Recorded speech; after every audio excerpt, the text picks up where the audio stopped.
You're watching The Know, Max's weekly look at the world of pop culture. I'm Andrew Mercado, and this week on the show, we're very honoured to have Humphrey B. Flaubert here from TISM. Of course, you've got the new DVD retrospective out, and we'll talk to you about that, and a brand new CD there with how many tracks on it? Thanks, Andrew. Yes, there's a lot of tracks on that. There's a lot of tracks on it, and I really hate myself. That's one of the tracks? No, I just... Oh, you just hate yourself in general? Well, you know, it's interesting that you say that because somebody else that doesn't hate himself is actually Peter Andre. Now, of course, Peter Andre's career has been on the up and up ever since he met Jordan, the Page 3 model on I'm a Celebrity, Get Me Out of Here. Is that what you call it, up and up? Yeah, that's what you call it. But he actually has released a brand new album, Jen, but unfortunately, it hasn't actually cracked the top 40. But Peter Andre says that poor sales of his album are due to faulty marketing. And speaking at London's Big Gay Bash, he said someone did a shit job on the marketing. Now, Peter Timms, so please it's got tell me. nothing to do with the album? Nothing to do with Peter Andre or his singing. Yeah, he actually wrote a song while he was on the show called Insania, and that was his first single, and now the album's out. It's just not going anywhere. You can conjugate the verb insane in that manner. So his issue with the faulty marketing, was that because they promoted it as a Peter Andre album? Quite possibly. Perhaps if they'd said it was a Powderfinger album, yes, he may well have... Might have cracked the top 40. Now, can we talk for a minute about somebody that died this week? One of the greatest actors around, Marlon Brando. What's hilarious is that just the day after the newspaper report came out that he owed $28 million, he died. Now, of course, Marlon Brando did have a bit of a problem eating, didn't he, Humphrey? He did like a bit of binge eating. Marlon actually made butter very cool, I think, because he used it quite liberally with Maria Schneider in the anal invasion scene during Last Tango in Paris. That's absolutely correct. And, you know, I personally... The anal scene? Yes, the anal invasion scene. Yeah, of course, yeah. And, I swapped over from margarine after that, so I'm always a method actor when it comes to toast. So, you know, Marlon did it for us all, and, you know, what is it, the New York acting school?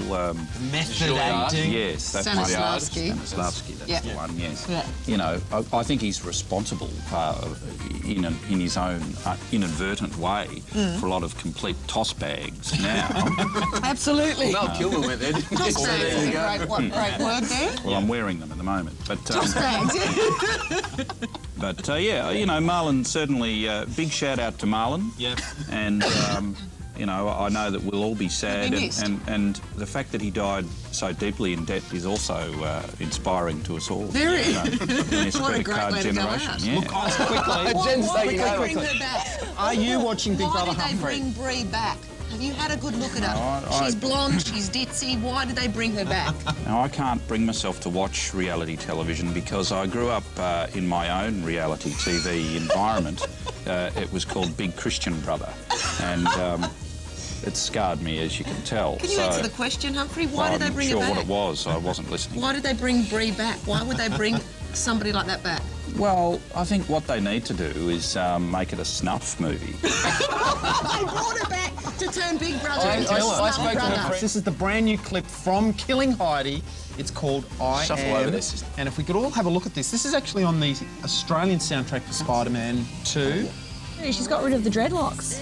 Yeah. Has she? She hasn't got rid of that piercing, though. It's like, just take it out. I do quite like her teeth. She's got very sharp incisor teeth, and I She find must be that... a meat eater. Well, I find it quite vulnerable, actually, and she can clearly afford to have it all fixed, but she's decided not to, and, you know, that really... It's a bit of a turn on, isn't it? Well, it is, yeah. Teeth is always, you know, very important to me. What's wrong with the throat? Hi, you're watching The Know on Max. I'm Andrew Mercado. We've got Peter Timms here, Fifi Box, Jen Apostolou and Humphrey B. Flaubert from the group TISM. And this DVD is now in your shop. There's actually 2 DVDs in here and a brand new CD with some fantastic new songs here, Humphrey. Look, I've had a listen to several of the tracks, and I've got to say that I loved I Rooted a Girl Who Rooted a Guy Who Rooted a Girl Who Rooted a Guy Who Rooted a Girl Who Rooted Shane Crawford. That's my favourite. Peter Timms. My favourite's actually the first track. Everyone else has had more sex than me. And I do have a question. I was on the website. You guys are looking for someone to make the video. Is this true? That's correct, Is the competition still on? Oh yes, you know, we're disappointed that Marlon's dead, but You wanted him to shoot it? well, you know, Be in it. I'd like the butter scene reenacted. For that. I'm sure you could reenact it. You don't need Marlon for it. No, But even on your video clips, Humphrey, one of them, because I love them, particularly the Oz aerobics one. What are ya? Yeah, but the one where the porn scene, was that simulating sex or were She had they? a G-string on. They No, look, that'd be did the she? real I was thing. watching, I'm a boy. I know it. She had a G-string on. Oh, He was naturally, I wasn't allowed in the shot. You know, it was a closed set, as they say in the movie industry. Did you want to be in the shot? No. Well, I was actually at that stage working in the Department of Sanitation and doing a bit of overtime. So you know, it's Weren't a glamorous available. life, really. May I ask, whose flippers were they? Well, the flippers and the cricket pads were not necessarily meant to be viewed in a literal sense, Peter.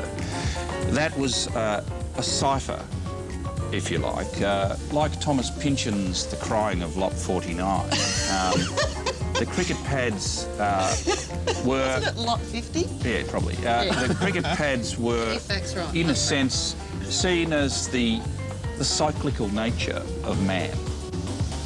I know you knew that. No idea. Can I just ask you one question on that note? There's a word in this white album, clearly white album, because, oh yeah, no, your name is there, TISM. There's a word in this album or in one of these DVDs that you use a couple of times. What's that word? That'd be symbiosis, And Jen. could you give us and the nation the definition of that word?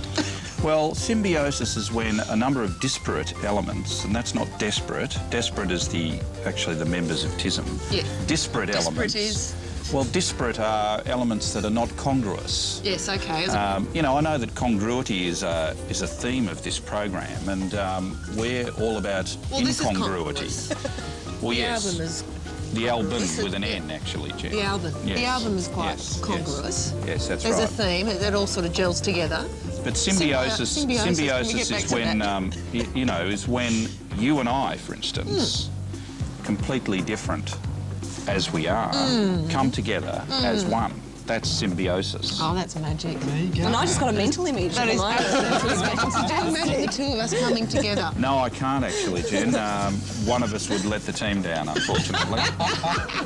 Now, Humphrey, we do have to talk about the video clip on here. One of your most recent ones, Thunderbirds, which is a whole bunch of bands miming along to one of your songs. And the very first person you see in the film clip is now a very good friend of Peter Tim's, I believe.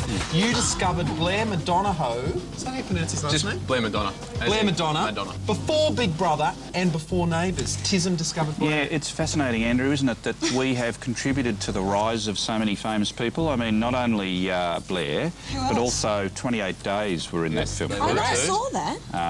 And a little-known chap by the name of Mark Latham set up the keyboards. You know, not a well-known fact.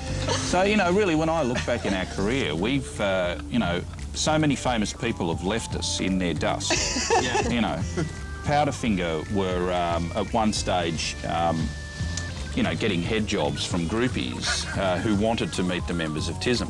And now, look at Right. them. I mean, they are just, you know, now they're on up the up there and up. and they are supporting the fight against the objectification of women in rock. And we're still after the head jobs, unfortunately. Fifi Box, does Triple M play TISM? You know what we don't, and I have to apologise to Humphrey, he did mention this before. We actually recently on the shebang did a vote, got listeners to vote the 10 worst songs of all time, and Greg the Stop Sign got in there, so I do Really? apologise. That was one of the tracks that we used to play We a don't lot. listen to Triple On M. Triple so- J. Oh, Triple J, not Triple M. If you're a Yeah, we're Triple not- M follower, you probably... Yeah. I mean, did I you also play listen it to at all? Cold Chisel, it's all No, right. There Did you was play a it at song all? that Triple J Nickelback? wouldn't play of yours, wasn't there, Humphrey? It had Yeah. the C What word was in Well, it. a kid, Humphrey. yeah. No, tell us what the name of the song was. Well, that was, I might be a cunt, but I'm not a fucking cunt. Yeah. What's the Video difference? for is on this. Is there a difference between being a and a fucking Well, it was. If you listen to the lyric, Jen, it's a series of comparatives. You know, and really it dealt, I think, with the problems that men suffer. For instance, Chad Grogan, the lead singer of Nickelback. Chad Kroger. Yeah, Grogan, I believe, is his correct pronunciation. Very good, Humphrey. He has He's quick. he has a form of a colonic arthritis, which means he hasn't been able to poo in 15 years. And these are the sort of... Oh, you can see that the way he plays guitar.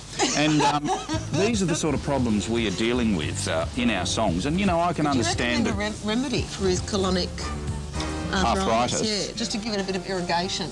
Yeah, I think possibly Peter Andre is You notice there's a cyclical nature to this program. It always managed We love a segue on this show. Congruent. We love a segue. Yes. Now, what I do need to do is segue Symbiosis, into yes. what's going on in cinemas this week. And there's a new film out that's been sitting on the shelf for a few years here in Australia now. It's called The Singing Detective. Humphrey, have you seen The Singing Detective? Yes, I have actually. Jen was trying to... She was feeling around for what the psoriasis was a metaphor for. Can you help me there, Well, Humphrey? it was the cornflakes. You see, his skin becomes like cornflakes. And that is connected with the fact that this movie is a cornflake packet. The cornflake packet of old, which had a picture of a cornflake packet on it, and inward one goes through the cornflake packets. This movie deals with a man who is a director directing a movie about a detective. It's the cornflake packet technique, much in the way that Fellini did it in 8½, which was Otto e Mezzo, which was a movie about a movie-making person making a movie. Yeah. I also think that there's a great tradition of musicals, which goes back to the Samuel Taylor Coleridge poem Kubla Khan. That was adapted into a sensational musical called Xanadu, featuring Olivia Newton-John. Humphrey, is that where you got inspiration for your frocks? No, look, I've had enough of this shit.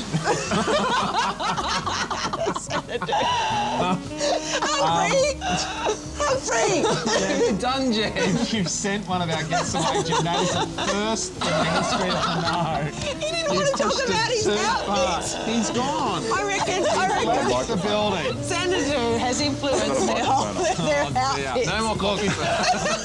I don't know if we're going to get Humphrey back now, but look, when we do come back on the Know, we need to talk about DVD What's with special these features. get-ups? I really wanted to take that hat Very off. funny. That helmet thing that he's Went got too going far, on. Jen. Oh, well, what can you do?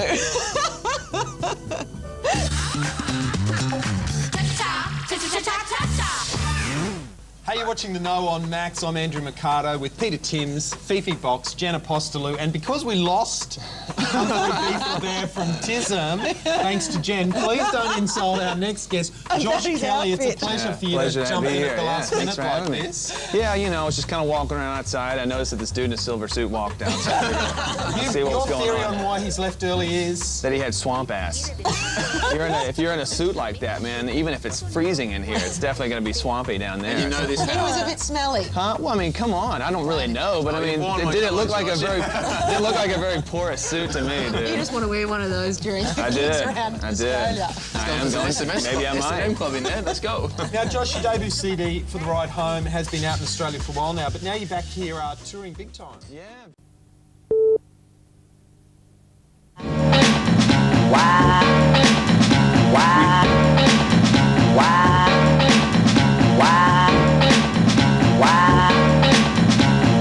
Break the stop sign.